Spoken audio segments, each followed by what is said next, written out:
Bab 7. Organisasi kekuasaan dan konflik. Assalamualaikum warahmatullahi wabarakatuh. Kami dari kelompok 7 akan mempresentasikan hasil diskusi kelompok kami. Sebelum masuk ke dalam materi, izinkan kami memperkenalkan kelompok terlebih dahulu. 1. Fadilah Raditya Majdi. 2. Nadia Sausan Alia. 3. Cynthia Mutmaina. 4. Fikri Median Andani. 5. Neti Anasya. 6. Nurfaizah Amani. Organisasi kekuasaan politik. Organisasi.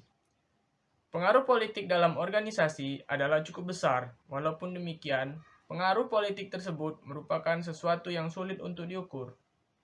Politik dan kekuasaan adalah benda abstrak, tidak terlihat, namun dapat dirasakan kehadirannya. A. Perbedaan kekuasaan, kewenangan dan pengaruhnya.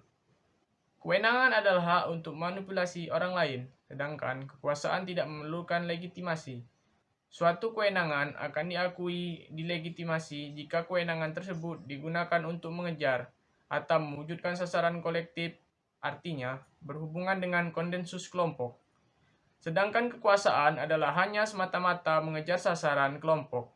Sedangkan kekuasaan adalah semata-mata mengejar sasaran pribadi atau sasaran sebagian anggota kelompok. Dalam menggunakan kekuasaan dan wewenang, ada dua sisi pandang yang berbeda, yaitu politik dipandang sebagai alat mengejar kekuasaan pribadi dan politik dipandang sebagai alat pemersatu bangsa. B. Definisi politik organisasi. DAP mendefinisikan politik organisasi sebagai kegiatan-kegiatan mengejar, mengembangkan, dan menggunakan kekuasaan dan sumber-sumber yang lain untuk meraih sesuatu yang diinginkan oleh organisasi ketika tidak ada kepastian atau kesepakatan tentang pilihan-pilihan yang perlu diambil. Definisi ini menyatakan bahwa politik organisasi sebenarnya merupakan alternatif kedua kegiatan pilihan-pilihan yang rasional sulit diraih. Efektivitas organisasi berada dalam suatu rentangan, bukan pada suatu titik. Artinya, yang dimaksud dengan efektivitas organisasi sebenarnya berada dalam suatu rentangan garis yang dimulai dari titik efektif, cukup efektif, dan sangat efektif. Manajer memiliki kebebasan memilih pada efektivitas yang mana organisasi akan diletakkan. Organisasi memiliki kemampuan yang memanipulasi dan mengontrol lingkungan mereka. C. Wilayah organisasi yang merupakan arena politik. Menurut DAP, ada 4 wilayah organisasi yang biasanya merupakan arena permainan politik, masing-masing sebagai berikut. 1. Perubahan struktural, yakni perubahan struktur yang membawa dampak bagi pembagian tanggung jawab dan tugas. Struktur yang baru terbentuk pada akhirnya merupakan hasil kompromi antara pihak yang berkepentingan. 2. Koordinasi antar departemen, yakni proses yang akan membantu departemen dalam menetapkan batas-batas tugas dan tanggung jawabnya. 3. Suksesi manajemen. Suksesi manajemen akan melibatkan tindakan merekrut, promosi, dan rotasi manajer. 4. Alokasi sumber daya, yakni memaksimalkan proses sumber daya bagi dirinya atau baginya.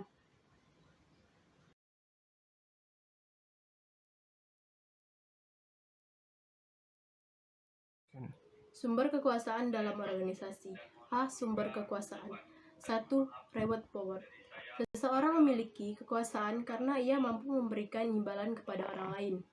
Dalam konteks organisasi, yaitu imbalan yang memiliki nilai tinggi, misalnya kekuasaan yang dimiliki oleh manajer. 2. Courage power.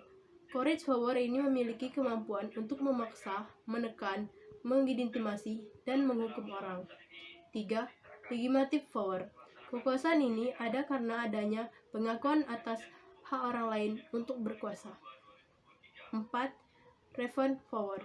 Dalam konteks organisasi, ada sedikit perbedaan dengan revenue power pada konteks ini di luar organisasi. 5. Expert power.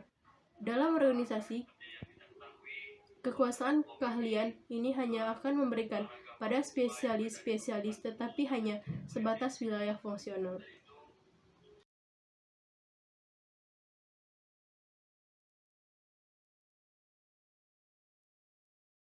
Sumber kekuasaan dalam organisasi. Sumber kekuasaan para manajer tingkat atas. Sumber kekuasaan para manajer tingkat atas adalah 1. Kedudukan formal, 2. Sumber daya, 3. Pengendalian pembuatan keputusan dan informasi, serta pemusatan jaringan. 2. Sumber kekuasaan para manajer tingkat menengah. Para manajer tingkat menengah adalah spesialis yang menguasai teknis pelaksanaan pekerjaan. 3. Sumber kekuasaan pegawai bawahan. Sumber kekuasaan pada level bawah sifatnya lebih individual seperti personalitas dan keahlian.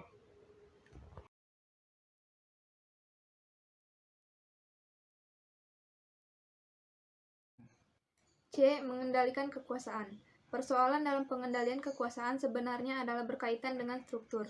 Para ahli organisasi sepakat bahwa struktur dapat mengendalikan perilaku manusia dalam organisasi. Berikut beberapa hal terkait pengendalian kekuasaan. Yang pertama, teknologi. Ada dua jenis pembagian teknologi, yaitu teknologi rutin dan teknologi non-rutin. Teknologi yang mana yang digunakan adalah pada pilihan para pengambilan keputusan. Yang kedua, lingkungan. Selek organisasi menjadi faktor penentu pengaruh lingkungan terhadap kekuasaan. Selek organisasi adalah akses terhadap sumber daya yang dimiliki oleh organisasi yang memungkinkan organisasi menyesuaikan diri dengan perubahan lingkungan. 3. Kompleksitas. Kompleksitas yang tinggi akibat semakin meningkatnya kompleksitas spesial, horizontal maupun vertikal akan menjauhkan jarak antara sumber daya yang harus diawasinya. Sehingga, untuk dapat meningkatkan pengawasan, maka manajemen akan mengurangi atau mempertahankan kompleksitas sampai pada tingkat efektif untuk dikendalikan. Yang keempat, formalitas. Formalitas yang tinggi memungkinkan para manajer meningkatkan sentralisasi dalam pengambilan keputusan. 5. Sentralisasi.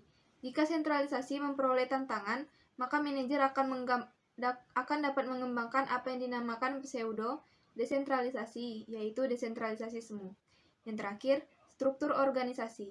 Pilihan struktur organisasi berarti memberikan kewenangan yang besar pada anggota-anggota organisasi untuk melakukan inovasi dan kreativitas. Pilihan atas struktur mekanis akan menyebabkan para manajer memiliki kekuasaan yang begitu besar, karena memungkinkan manajer melakukan sentralisasi yang tinggi.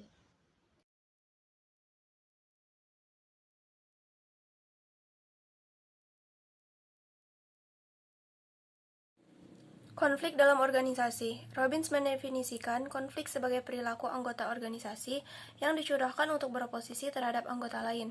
Sedangkan Jones mendefinisikan konflik sebagai pertentangan yang terjadi ketika kepentingan salah satu kelompok dihalang-halangi atau disingkirkan oleh kepentingan kelompok lain. Jika kedua definisi tadi ditarik benang merahnya, maka konflik sebenarnya adalah adanya dua kelompok yang bertentangan, baik secara terbuka maupun laten atau tersembunyi. Terdapat dua pandangan tentang konflik, seperti yang diidentifikasi oleh Robbins. Yang pertama, pandangan tradisional. Pandangan tradisional memandang konflik sebagai sesuatu yang merusak sehingga harus dihindari. 2. Pandangan interaksionis. Para penganut interaksionis memandang bahwa konflik adalah sesuatu yang perlu ada di dalam organisasi dan mendorong organisasi untuk terus-menerus belajar. Namun tidak semua konflik akan menciptakan perubahan. Hanya konflik yang fungsional saja yang mampu merangsang akan terjadinya perubahan. A. Jenis dan sumber konflik. Menurut Louis R. Pondy, model ini dapat digunakan untuk membaca tanda-tanda dan arah konflik sehingga para manajer dapat mengendalikan dan mengelola konflik dalam organisasinya. Pondy membagi tahapan konflik menjadi 5, yaitu yang pertama, konflik laten. Pada tahap ini konflik belum muncul, namun faktor-faktor potensial untuk menimbulkan konflik sudah muncul. 2. Tahap munculnya bibit-bibit konflik, ditandai oleh munculnya kesadaran bahwa konflik telah muncul di dalam organisasi. 3. Tahap munculnya kelompok-kelompok yang konflik. Konflik telah menciptakan polarisasi antara kelompok-kelompok yang telah berkonflik. 4. Tahap terjadi saling serang antar kelompok. Kelompok-kelompok yang bertikai saling menyerang. 5. Akibat dari konflik. Ada dua kemungkinan dampak dari konflik. Yang pertama, konflik akan selesai dan berdamai. Yang kedua, konflik tidak selesai dengan meninggalkan suasana perang di dalam organisasi. Pondy mengidentifikasi ada 5 sumber yang potensial dapat memicu konflik, yaitu 1. Saling ketergantungan, 2. Perbedaan dalam menetapkan tujuan dan prioritas, 3. Faktor-faktor birokrasi, 4. Ukuran kinerja yang tidak sesuai, 5. Memperebutkan sumber daya yang langka. Cara mengatasi konflik. Cara mengatasi konflik disesuaikan dengan sumber konflik. Jika diringkas, sumber konflik meliputi dua hal, yaitu konflik yang bersumber pada struktur dan konflik yang bersumber pada individu dan sikap. Konflik yang bersumber dari struktur seperti tingginya diferensiasi dan lemahnya integrasi hanya dapat diselesaikan dengan penyelesaian pada level struktur. Ada 3 cara yang dapat dilakukan untuk menyelesaikan konflik pada tingkat struktur, yaitu sebagai berikut. 1. Melakukan perubahan struktural. Dapat dilakukan dengan menyesuaikan kondisi internal organisasi dengan faktor-faktor lingkungan eksternal. 2. Meningkatkan peranan integrasi. Caranya, dengan membentuk unit-unit integrasi untuk membentuk tim-tim interunit atau divisi dengan dikoordinasikan oleh seorang manajer baru yang bertugas memimpin divisi yang telah diintegrasi atau oleh ketua tim. 3. Menyesuaikan hierarki kewenangan dengan kebutuhan organisasi. Cara yang umum dilakukan untuk mengatasi krisis seperti ini adalah dengan menyederhanakan struktur hierarki menjadi lebih datar dan ramping, memberikan kewenangan yang lebih besar kepada para manajer bawah, dan memperjelas batas-batas kewenangan masing-masing unit. Penyelesaian konflik pada level individu dapat dilakukan dengan 6 cara, yaitu yang pertama, dengan membangun dialog dalam unit kerja atau tim kerja. Untuk menghapuskan atau mengurangi potensi konflik, perbedaan tujuan dapat ditempuh dengan membangun dialog antara unit atau antar tim kerja. Yang kedua, membentuk attitudinal structuring untuk menjembatani perselisihan yang terjadi antara manajer dengan serikat buruh. Cara ini umumnya digunakan untuk menggiring pihak-pihak yang sedang melakukan pemogokan untuk maju ke meja perundingan dan hanya menggunakan cara mogok sebagai cara terakhir dalam memperjuangkan tuntutan mereka. Yang ketiga, penunjukan atau pembentukan pihak ketiga. Caranya yaitu menggiring mereka agar mau berdialog dengan mencegah dan mengurangi pengelompokan yang sudah terjadi menjadi semakin kuat dan militan, serta mendukung pihak yang lebih lemah sehingga pihak yang berkonflik akan memenuhi kekuatan yang sama dalam berdialog. Yang keempat, rotasi dan mutasi. Tujuannya adalah untuk mengurangi kecurigaan.